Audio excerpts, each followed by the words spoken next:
and welcome to all the men and women of the West. I'm Joe. Here with me is my co-host Dan. Hello and greetings.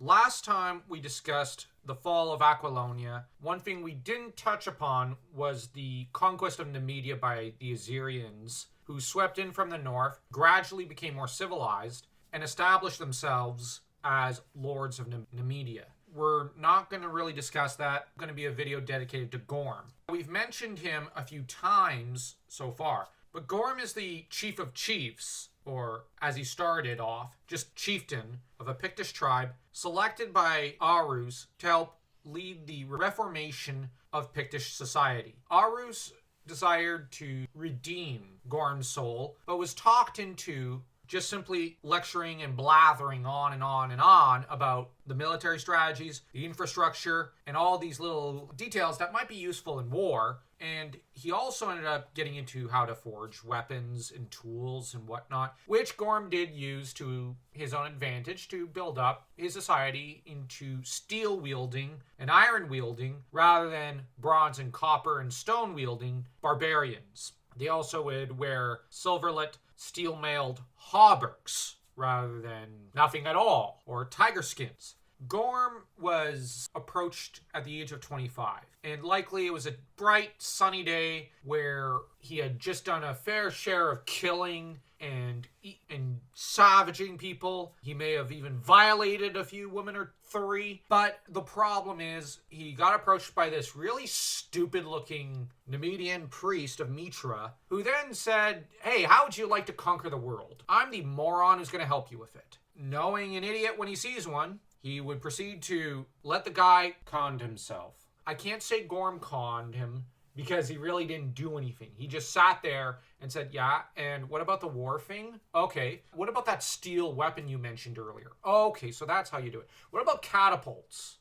Oh, so that's what you meant. Okay, thank you. Yeah, nice about Mitra and all. Yeah, but how do they forge their weapons? Okay, where would you say I have iron deposits and tin deposits? Okay, over there." And Gorm, you have to realize, was a fairly brilliant 25-year-old chieftain. Likely he slew his own dad for his position. I'm just assuming. He seems the type to have done it. Gradually, over the next decades, he would cement his power using steel weapons and armor to dominate his neighboring tribes. Then he sent his men out as mercenaries for Aquilonia, subverting the legions in some cases, and in many others just simply coming back with tactical and strategic and personal knowledge of the various officers, how the soldiers fought and whatnot, and generally just giving the Picts everything they could possibly need to destroy Aquilonia. Now, Aquilonia did end up kind of contributing when the Bessonians, who were able to hold off the Picts despite their steel weapons. So obviously, Gorm was not a particularly brilliant strategist. He just had a natural instinct for conquest and war to an extent, but he was not a brilliant general. He had every advantage in the world against the Bessonians, and they still held him off with ease, and were helping the Aquilonians with various other wars. And Bessonia is not a very big piece of land. It's just a tiny sliver of land, smaller than Pictland itself. And you have the Aquilonians, who then butchered it wholesale, along with all its armies. This was how Gorm managed to get the door open for him to get in.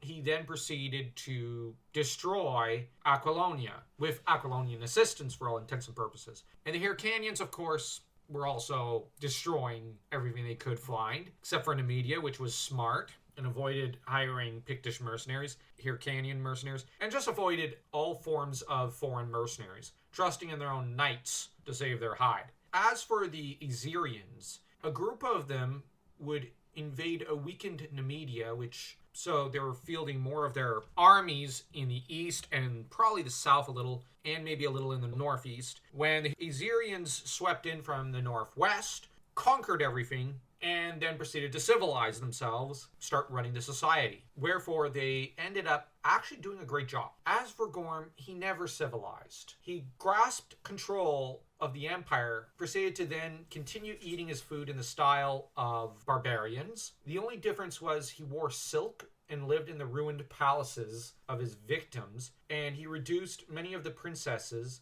of these lands he conquered to mere slave girls, barely clad in anything, who were to serve him his raw meat bones on gold platters. The man never even grasped the concept of smoked meat, which shows just how little brains he himself had to an extent. Now that's a marked contrast to Conan, who does cook his food on fires. You've got Gorm, who was pushed back from the eastern lands of Aquilonia and back into the Pict lands. I suspect some of the palaces that are mentioned as him living in the last years of his life may have been in Zingara, because there's no other palaces really left that he has access to, because the Hyrcanians kind of took over all of Aquilonia. It's been 75 years since he first met that moron Arus. Gorm would end up making an eastern grab at Nemedia, and it's likely during this campaign, or one in the north in the Asgard lands, that he would meet his untimely end at the hands of Hjalmar. What a 100-year-old man was doing out in the field of battle, I don't know, but it's pretty darn impressive. Gorm may not have a lot of brains, but he sure had a lot of balls and muscles.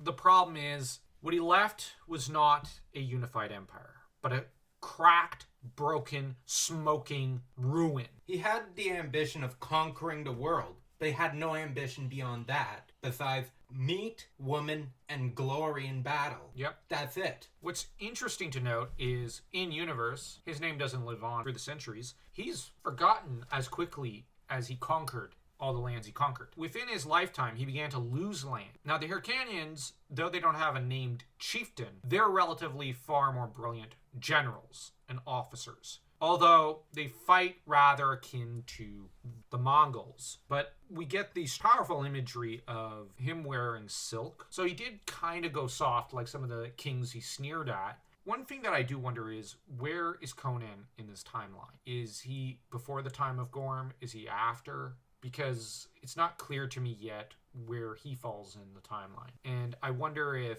maybe Howard changed timeline a little, or retcon details out to glorify Conan a bit more. We'll have to wait and see. I don't know if Howard ever made it clear. It's not like Tolkien, who made every detail as clear as possible. Not to say Howard's not as good an author. He certainly was in some ways. I'm just not clear on the details. Now, in terms of the ethnical history of his world, I think Howard did a better job than Tolkien. And he also truly captures the psychology of the barbarians. You get some like Conan who do civilize and become remarkable leaders. Kull civilized even more than Conan ever did. And you have Gorm, someone who never does, because he has no conception of it. Gorm was doomed to failure because he only focused on the lessons of weapons, military, and power. He didn't listen to Arus's philosophies. But because Arus had no philosophies to teach. Arus was a fool. And before anyone says, well, what about Mitra? That's theology, not philosophy. Now, talking to a barbarian who makes his living off of killing and cannibalism, the trouble was that Arus did not go to him to teach him about Mitra, but rather to help him. The reason I argue that is that he had to have known on some level that he couldn't succeed. On an unconscious level, I mean. And if he didn't, then he's even dumber than I thought. The problem is, even mentioning anything regarding war is him deliberately contributing in some way, on some level, to the Picts and Gorm's efforts. So in that regard, I don't consider it philosophy that he's teaching, as I don't think Arus had the brains to understand what philosophy was. Theology, he may have had an understanding of it.